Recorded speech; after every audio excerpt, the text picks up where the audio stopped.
about policy at the 30,000-foot level that we are constantly toggling back and thinking about what work this is seeding and supporting locally.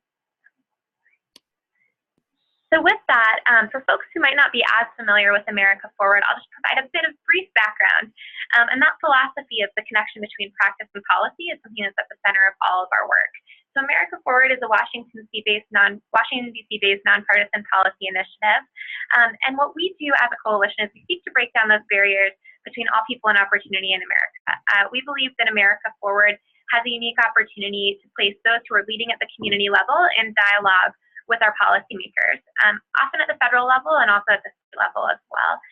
We believe that communities are driving on really breakthrough solutions, and our job is as a connector and a convener to ensure that those in Washington, D.C. and on the Hill are hearing from us directly about what's working and the breakthrough solutions and partnerships that our communities are driving on. So America Forward's been around for about 10 years.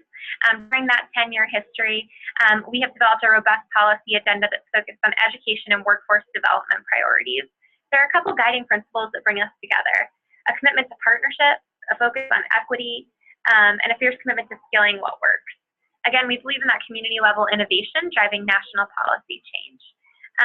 And as we talk a bit broadly about our work, both on ed and workforce, we're able to quantify some of the impacts of that. Selena, if you want to go to the next slide. We're a membership coalition of more than 70 high-impact organizations that are working across the country. That provides me with a terrific opportunity to get to know many folks that are working on the ground on these challenges. And I always think it's helpful to know who you're talking to, too. So as I mentioned, I'm the Advocacy Director at America Forward. I've been here for 4 years. But what initially brought me to the conversation around trauma-informed policy work was my time doing advocacy work in Roxbury, Massachusetts at Horizons for Homeless Children. So a constant conversation we were having in our ed and housing work there was, how do we take what we're learning about the impact of toxic stress and what that means for our youngest children in that context, particularly as they're exposed to chronic homelessness and many transitions in life. And how do we ensure that our policies are supporting those lived experiences and informed by what families are up against, also centered on the needs of those families. So with that, I would love to get into the content of today's conversation. So what is trauma-informed? Again, so many experts and leaders on the line who are very deeply steeped in this work, but we'll start at square one. So traumatic stress can be caused by a variety of sources. We know that natural disasters, bullying, gun violence, exposure to events such as domestic violence or homelessness can all actually change the way that the brain develops and the way that we can cope with and respond to adverse experiences in our day-to-day lives. Our partners over at Turnaround for Children have some phenomenal resources that you'll see later on in this presentation that really walk us through the brain development piece of this. What we know now that we maybe didn't know 10 or 15 years ago was that when we're exposed to these chronic stressors as a child or as an adult, it actually changes our ability to engage in the classroom, it changes our behavior, and it changes our neurobiology. So that's important to keep in mind. We believe fiercely in the possibility of all learners. That's something Reimagine Learning says over and over again, and America Forward holds that value as well. And it's important to acknowledge that adverse childhood experiences can really affect our ability to engage in school and can really affect a student's experience. So in a trauma-informed school, all of the adults in the school committee, our vision is that they're prepared and they're resourced to recognize and respond to those who've been impacted by trauma and toxic stress. Trauma and toxic stress can impact an entire community, an entire school, an entire classroom, or it can be an experience that's been triggered for one individual student. We have a vision of systems and structures that are built to address the underlying context that impacts students' behavior and engagement. So thinking about the ecosystem that our students are a part of and what those experiences look like. And in a trauma-informed environment, students are provided with clear expectations and communication strategies to address what they're experiencing, what they're coping with, what they're managing, what they're up against, and to work together in partnership with educators and with parents as part of the solution. The goal is not only to provide one-off tools that help cope with those extreme situations, but also to create a school-wide culture of support and respect. So in a policy context, one conversation that we've been navigating with many stakeholders right now is, in light of the high-profile school shooting in Parkland, many folks want to engage in conversations about trauma-informed practice. As a coalition, we believe that it's incredibly important to have that practice. And if we're going to talk about acute experiences of gun violence, we also need to talk about communities that disproportionately share that experience and ensure that their voices are represented at the table. So our policy solutions, again, do not skew towards one demographic, one community, or one set of lived experiences, but are much more holistic and sustainable in their approach. Trauma and the opportunity gap. I think it's also important starting the dialogue with this reminder. Again, something that the practitioners on the phone know intimately. We know that any student can experience trauma. Trauma is agnostic of your background. We also know that when students and communities have been historically disenfranchised, they may statistically experience more causes of trauma. We know that that's something that the systems and structures and context play into students' ability to learn and engage. So in turn, when schools, systems, discipline codes, and policies are not responsive to a student's context and are not trauma-informed, we believe that this only contributes to and exacerbates the existing opportunity gap that affects the opportunity, particularly for students of color. So as I mentioned, America Forward has been working on K-12 education policy for about a decade. You'll see, I encourage folks, we have a long resource section at the end of this, and I really hope this can be a dialogue. But you'll see in our K-12 materials is that this conversation is one that we've been in for a few years with deep respect for folks who have been leading in communities. In 2016, we actually put out a detailed brief with some innovative policy solutions around trauma and adversity. We think inspired by what we know now about the science of learning, it's really critical that we continue to be one of the voices in the chorus of folks on Capitol Hill that are advocating for sustainable, thoughtful, and long-term solutions that mitigate trauma, that build stronger systems and structures that meet the needs of our students, and that drive resources to the educators, the community members, the practitioners, and the parents who are doing this work on the ground. So I would encourage folks to think of this as an interactive opportunity. Feel free to click over to our website, scroll through this memo. I'm really happy to answer any questions about this as we get into the Q&A section of the webinar. Again, with that frame, that this is something that could impact any community. And we know because policies in the past have also created structural barriers to opportunity, that this is a really important conversation to have where we think about the lived experience of folks across many dimensions. I'll be sharing a few slides here from a panel session that I had the opportunity to facilitate at South by Southwest EDU a few weeks back. With much gratitude to my panelists there, Giselle Shorter from Turnaround for Children, Ron Dorsey, the Chief Education Officer for the City of Boston, and Sarah Gisu from Educators for Excellence. As I mentioned, there are so many folks in the coalition and in partnership who have been working on these issues for a number of years. I dropped this slide in because what I wanted to highlight, while I'll touch on some of the content from the presentation, again with gratitude to these folks, I also want to talk about the demand for thoughtful, responsive resources. So during this session, in a room of about 350 educators from around the country, we received many, many questions about what do I do next when I have a student in my classroom or in my care who's experiencing trauma. I think one of the most stark questions from that session that has stuck with me since was actually an educator who said, I've been teaching 15 years. I can tell you exactly what it looks like when a student walks into my classroom, and I know that they're experiencing trauma and adversity. I can't tell you what I do next.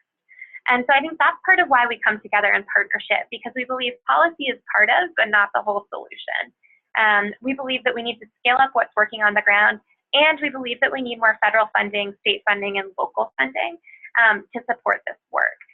We know that schools are often the locus of many of our policy solutions because they're our front line. Most young people have the experience of going to school, and so when we think about what folks are experiencing, often that's a place we harken back to. We also believe that this is a systemic challenge, as we mentioned, that intersects with other challenges in our communities around housing, around opportunity, around violence, around domestic violence in the home. And so we believe that there are many partners that can come to the table. In the city of Boston, which recently entered into the Sandy Hook Promise, we know that many members of the medical community, of the faith-based community, and of the local organizing community are at these tables in this conversation. I'd underscore that while our entry point is federal and national, we believe that work is critical. We believe that's where the meaningful work is happening because these challenges look different in every community. With that, I wanted to offer this graphic from our colleagues at Turnaround for Children, a coalition partner that we really value their background on the neuroscience and the science of learning here. So for folks who are entering into newer conversations about trauma-informed, this is a resource that's also linked to in the slideshow. I think it can be incredibly helpful in kind of introducing this concept to folks and walking them through what this looks like, right? So moving beyond a conversation about one child, what might be presenting in a classroom or around the dinner table, and talking about, again, some of these broader systems issues, zooming out, thinking about the structures of our schools, our discipline codes, what the experience is of a child who's exposed to trauma and adversity. So you'll see on this slide and in some of the linked resources as well that we know adversity can cause traumatic stress in a student's life. None of that is left at the schoolhouse door. Our educators will tell you that unequivocally. Students don't come in pieces, and we know that their whole lived experience and what they're managing comes to the classroom. In turn, that stress makes it difficult for students to pay attention and engage, which can often result in that fight or flight or freeze response. And we know that just one child experiencing behavior or attention challenges can disrupt learning for an entire classroom. We also know that there are traumatic experiences that can impact an entire classroom or an entire community. And if many children present these same issues, it can impact the culture of a school or a community. Slide. So I think our challenge, the call to action that America Forward has heard loud and clear, and I know many partners have as well, is instead of asking our children to beat the odds, we can use science, we can use policy, and we can use collaboration to change the odds. I'd love to spotlight some, again, a bit of local work going on here. So these are slides from Sarah D. Stewart Educators for Excellence. I think a really important conversation to have about what this work looks like at the local level. So Educators for Excellence surveyed a number of teachers about a panoply of issues, asking teachers to develop a teacher-centered, educator-centered policy agenda. And trauma rose to the top very quickly. 91% of teachers surveyed in Boston said that this was a challenge in their school. So again, just underscoring the breadth and scope of this and how critical it is that we come to the table together. With gratitude to Sarah, again, another slide where she wanted to highlight both a note that a student sent her personally when she was an educator about what they were managing, and additionally, some incredible educator advocates locally in action, engaging with some of our elected officials about what solutions could look like. I'll point folks to this. There's a slide here as well as a link in the resource section that Delana will send out. But this is a really terrific resource inspired by some of that work going on locally that talks about schools that heal and how we can create trauma-informed school communities together.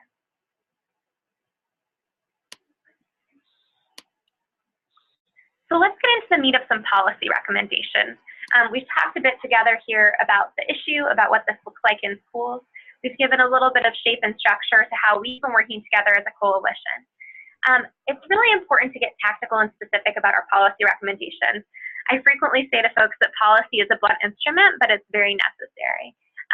So if we think about policy at its best, if we zoom out a bit here, policy at its best sees local collaboration, scales up what's working in communities, and it centers on our educators, it centers on our students, it centers on our parents and our families, and the folks who are directly impacted by policy decisions. So a few recommendations that we have been working on as a Reimagine Learning community, as an America Forward coalition, and these are federal policy recommendations, but we'll touch briefly on state and local work too, and there's absolutely some crosswalking that we can do here. So consistent language that identifies trauma-informed as a priority. We feel like this is something that's really critical at the federal level. We're moving towards a bit more codification on language in a recent omnibus package and a Title IV increase, but we think that's incredibly important. The federal government can be a little archaic at times, and it's important to have things codified in language. So as a new education bill comes up or a new community health bill comes up, folks are clear on what trauma-informed means, what it looks like, and what trauma-informed solutions can do in a community. Prioritizing professional development of school-based staff and trauma-informed practices by developing standards on trauma-informed competencies. Again, something that we have heard so much from our coalition partners and folks we've been working with is that we need better professional development on this. Again, educators know their students incredibly well, they know their community well, There's a lack of resources out there. Again, part of our aim in this webinar is to point you towards the next step. So I hope that in the resource section at the end of this, whether you are an educator, a nonprofit leader, a parent, an advocate, or a coalition partner, you find a next step. I think that's a clear goal, as we've been talking about this as a coalition, that we never walk away from a conversation with stakeholders without somewhere to turn for our next resource. There's some phenomenal research out there. And I also think, again, that reminder of how important the local context is. This is where we're really seeing folks step up who know their community best and who know if it's necessary to really engage the medical community, the faith-based community, other partners, and other leaders. Equipping school leaders with the resources to facilitate their school's shift to trauma-informed practices. We know that organizational change and behavior change does not happen overnight. We also know that, let's take the example of a discipline code that is not trauma-informed. There are many considerations to take into place if that was to be rolled out at the district level or even at the school level. And so we believe that it's really important that both funding and resources are driven towards school leaders so they are well equipped to lead on that within the context of their school community and to engage parents and educators and students in that work. Supporting educators' learning opportunities to create district-wide professional learning networks focused on trauma-informed teaching. We think that this is something that additionally is so important. We know that in education, because there is so much at stake, change can be challenging. And what we've learned in part working with this network and as a coalition is that often there is comfort in numbers and comfort in partnership. And so one policy recommendation that we have advocated for is to encourage collaboration across districts or within districts so folks can share best professional learnings, insights, and so real-time modifications can be made with a strong focus on meeting the needs of our students in our care.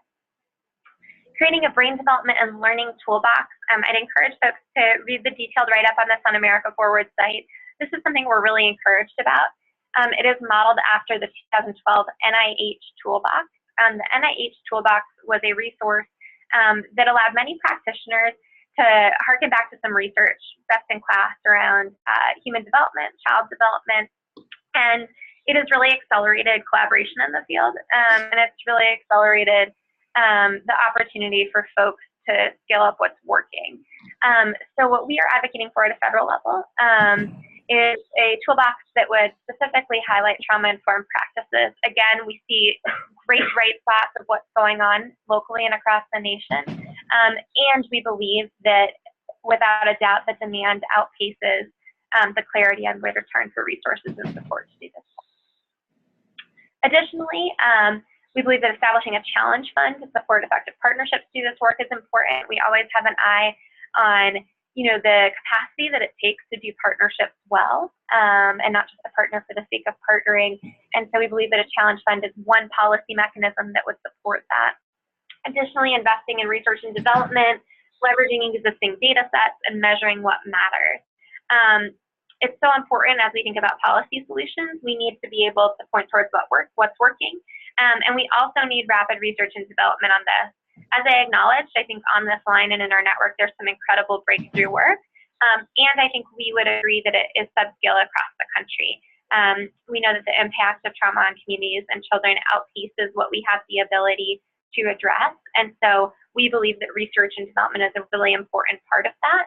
And from a federal perspective, there's an economy of scale when we are able to think about some national policy solutions there that put resources and agency capacity towards R&D. Assisting cultures and implementing culturally competent behavior interventions by providing anti-bias training. This is something that I believe was actually echoed by Educators for Excellence, Turnaround, and other coalition partners. Again, as I mentioned at the top of the call, we know that our students operate in a context. We know that conversations about race, income, and bias are all very much a part of this work, and so we believe it's important to center our policy solutions on that as well. And then setting district-wide visions for a trauma-informed school community. Again, bringing folks to the table, ensuring that stakeholder voices are heard, and that stakeholders are met with real power and agency to move the work forward so it's lasting. That is all something that is critically important.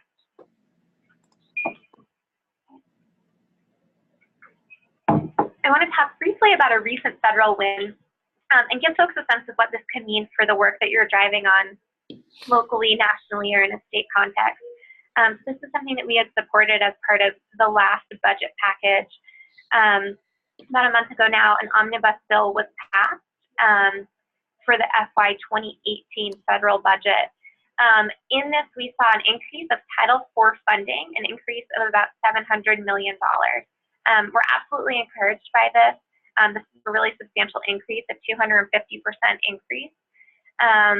This is a program that in the past, Title IV Part A has been competitive funding. This could now potentially become a formula grant. As we look ahead to what this means for our work in districts and in communities, the timeline that folks would anticipate would be July 1, disbursement of funds, so opportunities to support work that's going on in school year 18-19.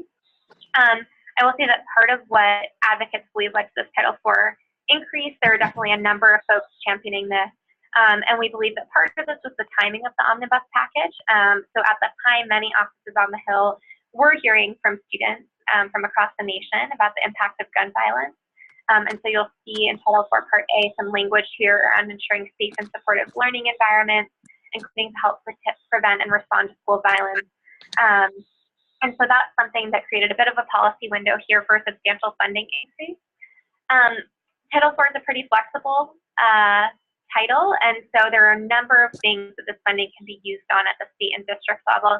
And so for those on the line who are really driving on trauma-informed work and are hoping to have a piece of the pie from this increase to support their work, I would encourage you to start seeding those conversations with folks at the state level now. It's really important to continue to beat the drum as we think about implementation and disbursement of these dollars. Again, we know that in a climate of scarce resources, there are many priorities.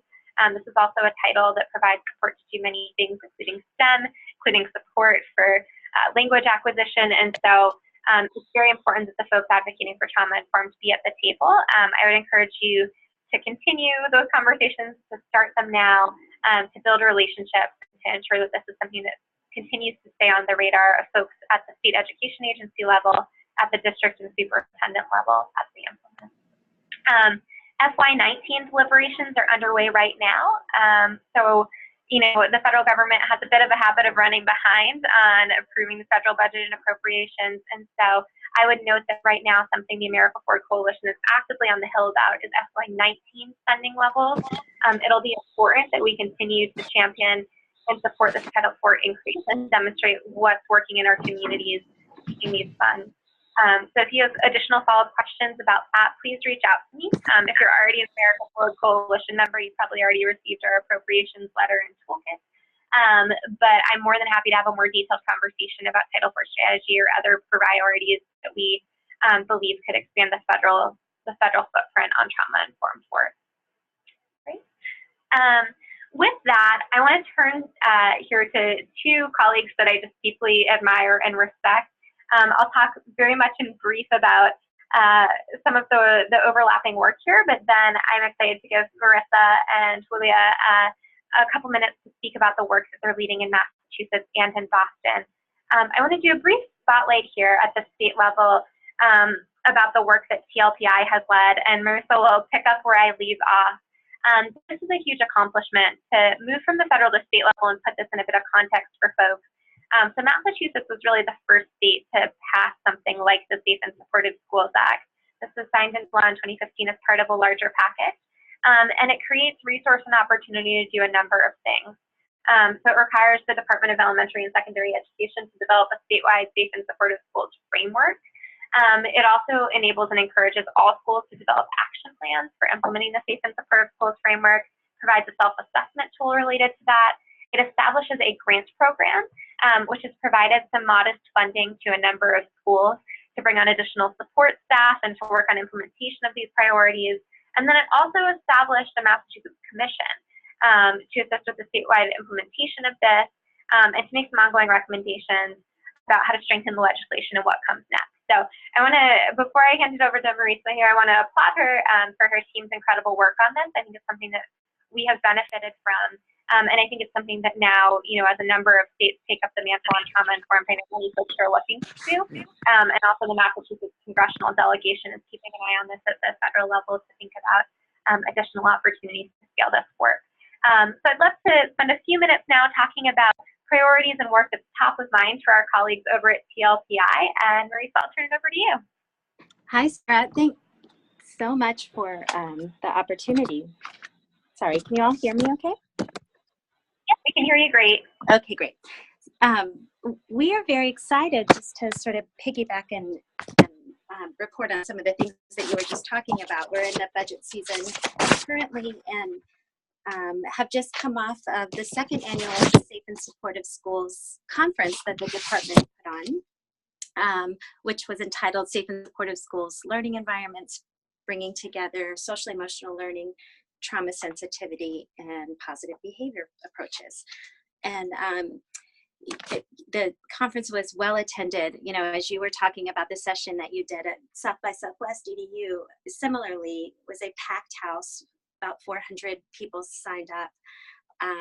And so, you know, just from that, we get this real craving for more information and more support for schools to do the work that they really want to be doing. And additionally, the Commission has been working hard this year to really investigate and dig a little deeper around a couple of issues. So they've recently released their third annual report that has some recommendations to the legislature. The first one, of course, being to continue to fund that line item that allows the department to create this grant program and to continue to build this community of practice to go a little bit deeper.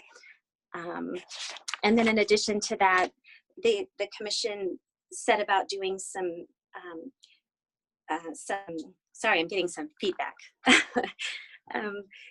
They did some focus groups this year and found out that one of the real cravings was to build more capacity among leadership. So district leadership, as well as building leadership around how to implement more trauma sensitive practices and to the real sort of nuts and bolts of how to create these safe and supportive environments that really align initiatives to support student success.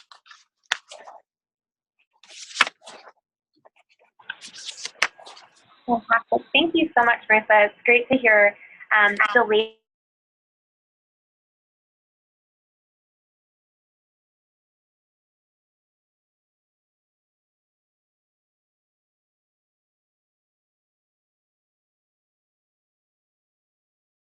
that you hear every time you do a session really resonated.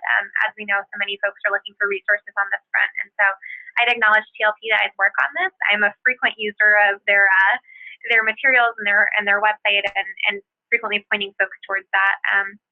So I think that's linked in our resource section, and definitely please feel free to use this network as a forum of folks that are eager to support the work you all are leading with our gratitude.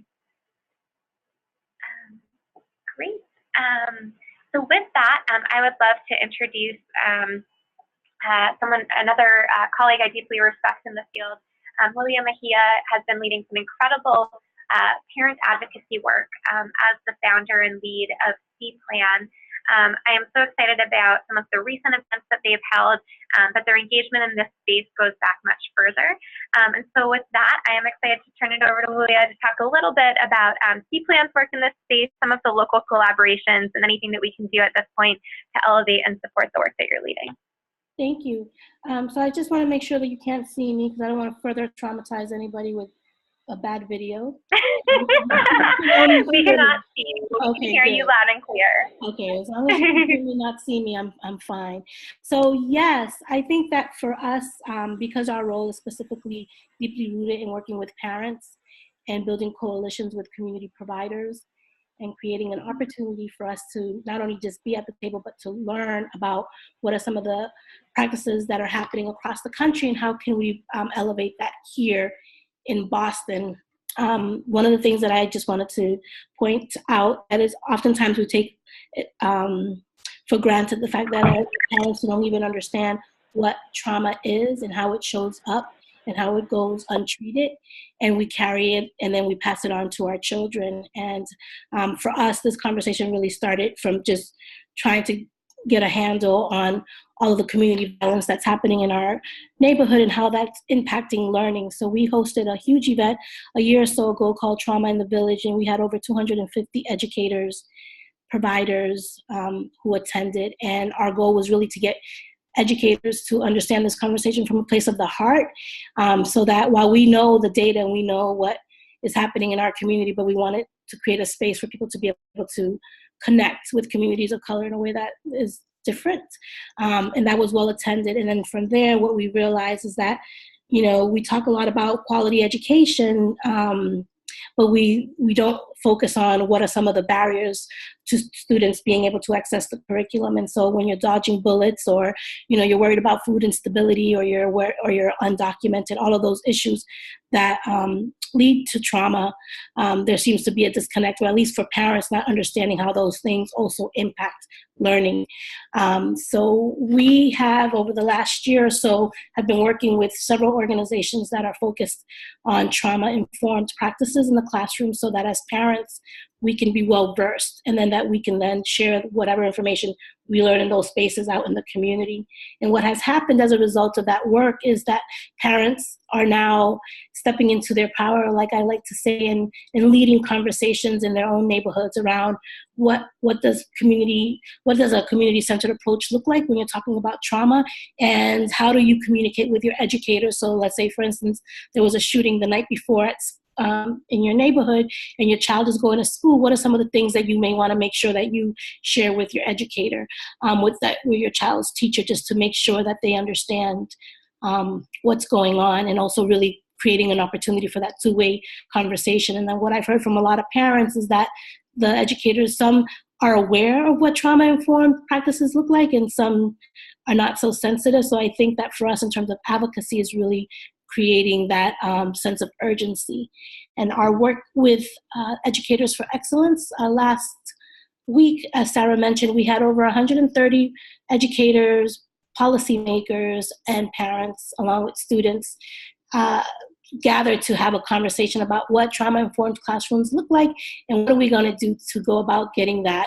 And I think that the spaces where we are able to bring different stakeholders to the same space, what we do is level the playing field, so that whether you're a parent or a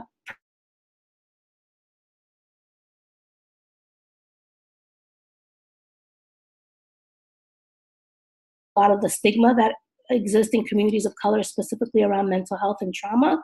And those spaces have led to what I'm calling this movement of, really fighting for trauma-informed practices. And I think our work with, and our collaboration with Educators for Excellence was great, because we were able to have lots of amazing resources to share with our families. But we do a lot of work outside of the trauma space. But our main focus is making sure that we remove barriers to help students access the curriculum. And trauma is one of those things that, if you're worried about where your next meal is coming from, you're not really focused on academics. So we wanted to address the issue of quality through a number of different lenses, and trauma is one of those. Thank you so much for that, Julia. It's so great to hear from you and Marissa, because I think it just adds a finer level of detail here, and some really critical reminders as we approach our advocacy work together. It's one thing to think about these issues in abstract, or to identify gaps in the sector at 30,000 feet. It's another to be talking about the students in our communities, and our families, in our care, and to be very specific. I think, one thing I'm walking away from this with is your reminder about the sense of urgency that we need to create around this work too. I think often, we have this interesting balancing act where we're both trying to demonstrate evidence, ensure that we have all our data in one place. And also, we innately, often as folks working in the community, can see the impact on our students before necessarily at the district level we have aggregate data. I think this is also a moment in time where what we know now about neuroscience and brain development can only bolster and support our advocacy. So a lot of gratitude to you both for the work you're leading. I can say firsthand that I know in the greater Boston area and in Massachusetts, it's really been transformative, and I think calls us all to action to think about what more can we do together to continue to build this movement of trauma-informed and change the way that we think about solutions in education. So thank you. So with that, I'd love to do a quick walkthrough here of some resources to folks, and I believe Delano has opened up the chat feature for questions. I'd absolutely encourage Marissa and Julia, as my guests as well, to feel free to engage in the Q&A. I know there are so many folks on the line here who are leading this work locally and have fantastic expertise that I absolutely benefit from in my role as Advocacy Director at America Forward. So I hope that we can open up our Q&A into a dialogue here. I'll just do a brief walkthrough of some of these resources as folks are sending in questions. So as I mentioned earlier on in the conversation, I shared some of the resources from Turnaround for Children. Again, as we think about really illustrating to folks both what this work looks like in a classroom context, but additionally what we know now about the neuroscience and the human development aspects of this. Some great resources there. I think those resources can be great if you're doing an intro-level conversation, maybe folks who are new to the term trauma-informed or eager to get engaged. I find a lot of their content to be really accessible and to help us break down and understand, so many facets of what we're experiencing when we talk about this work. The Educators for Excellence Schools That Heal policy brief. Great to see something educator-led and driven, and I think that's a great jumping off point for many local collaborations and partnerships, like this phenomenal event on April 4th, which brought so many folks together with C-Plan and Educators for Excellence to talk about how can educators and parents both push each other in their understanding of this work, but also join arms and work together as advocates to drive towards more sustainable solutions. The brief I mentioned that we published in 2016 and has been updated and built out is linked there. I really welcome folks to engage on that. I'm happy to have follow-up conversations. The reports from the first 2 years of the Safe and Supportive Schools Commission, which Marisa spoke about in brief, are available online. It's an interesting opportunity for us to look at the initial policy, where we're at with implementation, and where the work goes next. So an opportunity to engage there. The resources from TLPI, which I think have some great value to the field. Other close collaborators over at the Pear Institute, leading some phenomenal work. Gil Noman, whose team, I would definitely encourage folks, regardless of where you sit in the sector, I think you'll find value in those resources. Pear often works in the after-school space, the SEL space, with a number of partners. I've linked to the announcement of the Sandy Hook Promise announcement from the City of Boston. So if you'd like to understand how the city has used that as a convening opportunity or a call to action to bring together some different stakeholders, I think it's an interesting example to look at. We are one of the early cities to pick up the mantle of the Sandy Hook Promise here. So a really fascinating story too for new cities that are considering using that as a convening opportunity to bring folks together in dialogue, particularly around trauma and gun violence. And then the Science of Learning and Development combined manuscript. So a number of folks on the line in the coalition have worked on this project to really codify much of what we know about learning and human development. I think this is a great resource as a backdrop. So as folks are, again, kind of thinking about the robust evidence base that we have built in the field as a field and where we go next, I definitely point you towards that resource. I think it's an asset to all of us in our advocacy work. So a lot of gratitude to the partners who have worked on that. With that, I'll turn to the Q&A.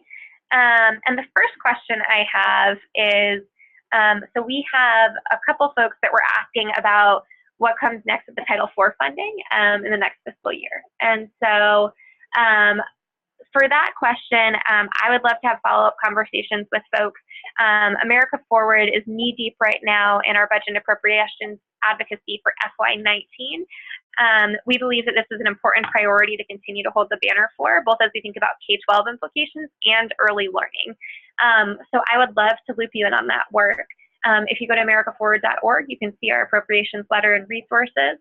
We're also sending out toolkits and action steps to folks. So if that's not something you're currently receiving and would like to, please feel free to email me, Sarah_Groh@newprofit.org, and I'm very happy to loop you in. We'd love to link arms and partner on that work. There are also, as I mentioned, and you'll see on the site, a number of priorities that we're championing on education and workforce throughout our FY19 advocacy, and we'd love to hear from you about how that syncs up with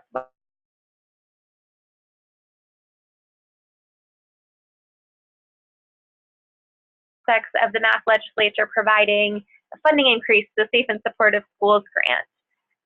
Marisa, I'll turn to you on that to do a little bit of maybe crystal ball reading around State House strategy. I think that's a great question coming in from Bob. I know folks right now on Beacon Hill are kind of knee deep in budget deliberations, so I know it's a little bit of a crystal ball to make a call about how that's looking, but anything you want to say to folks on the line about that? You know, it is crystal ball looking, but I think we've been doing a lot of advocacy there in terms of the budget line item, and there's definitely a lot of support, bipartisan support, which seems positive, but of course, you know, the word is it's a very tight budget season, so we don't really know what that means. Yeah, I think that's well said, Marissa. That's a good cautionary crystal ball look. I think I would offer, if there are folks on the line, I know there are organizations from across the country and a number of Massachusetts stakeholders. So if I could take the liberty to kind of offer up to, more than happy to connect folks as we all kind of watch carefully what unfolds on Beacon Hill. Couldn't agree more that it's a tight budget season at state houses, including here. But if there are opportunities for folks to collaborate, to carry some water, or to raise priorities, anyone should feel free to email me on that, and I'm more than happy to put you in touch with each other to talk about state house strategies. Great. We had another question come in the Q&A from Michelle about thought field therapy, meridian tapping points, and the potential for policy supports around introducing TFT as trauma response intervention tools. I think that's a great question, Michelle. I love that idea. I read a little bit about TFT. If you have any resources that you'd like to send our way, I would love to take a look at that. It's an interesting question about federal implications. I mean, I think at this point, I would offer my 2 cents around kind of federal strategy and trauma-informed. Up until now, I think we've been focused on a couple different things. We've definitely been focused on where there are opportunities to bolster legislative language, as well as flexible funding and resources. I think what is incredibly clear to me is that when we talk to stakeholders at the community level and at the state level, folks feel like there are real capacity challenges around doing this work. So our stance as we've partnered with folks has thus far been to really support and drive towards flexible trauma-informed resources. At the same time, I do think, as I mentioned, there are a lot of folks looking for new ideas, looking to see where innovation is happening, looking for best-in-class practices. So you could potentially see something like TFT potentially being part of, you know, a toolkit that pointed to some leading practices in the field. I'd love to read anything you have on that, and I'd love to have a follow-up conversation as well. I think there's just no shortage of work to do on that point, and we are always eager to be able to source up some specific and creative ideas. So if folks want to lean more deeply into this work and participate in the America Forward Coalition, I'm more than happy to get into the weeds with you on specific policy proposals we've been floating with offices, and would also love to hear your thoughts, so feel free to reach out. Great. So I encourage folks, if you have other questions, definitely feel free to reach out to Delano via the chat function or email us if you're having any trouble with that. I think this has been such a robust conversation, and we're really grateful again for so many partners on the line today. I hope that you walk away with a bit of a call to action here, an invitation to partner, an invitation to engage, and an open invitation to follow up on anything I've offered. I hope the session has been a bit provocative. I hope it feels open-ended. Again, you know, I think our work is strongest when we're working together. And so if there are new resources that you're publishing, new data and evidence about what's working, anecdotes from parents, I think all of that only strengthens our work. So again, please feel free to email me anytime directly. I always appreciate the opportunity to hear from our network partners. So thank you for your leadership on this, and thank you for joining us today. Anything else, Selena, before we close out? I'm looking to see if there's any more questions. It was looking like no. Great. So we have, thank you, Sarah, for joining us. To. And also to Julia and Marissa for being our guest panelists today. I think you all added a lot to the conversation. And if you heard something, maybe you didn't have time to get your question out, or you're still thinking and you're wrestling with something that you didn't quite know how to articulate it, there'll be time. I'll share Sarah's email in a follow-up message along with this deck that includes this very rich resource page, and hope that you all keep in contact and stay tuned for the next edition of Voices from the Field. All right. If there's not any last questions, all right, we're done. Great. All right, well, bye, thanks for everybody. having Thanks me. so much for Take joining care. us. Thanks so much, everyone. Thank you. Have a good night. Bye. Take care. Bye.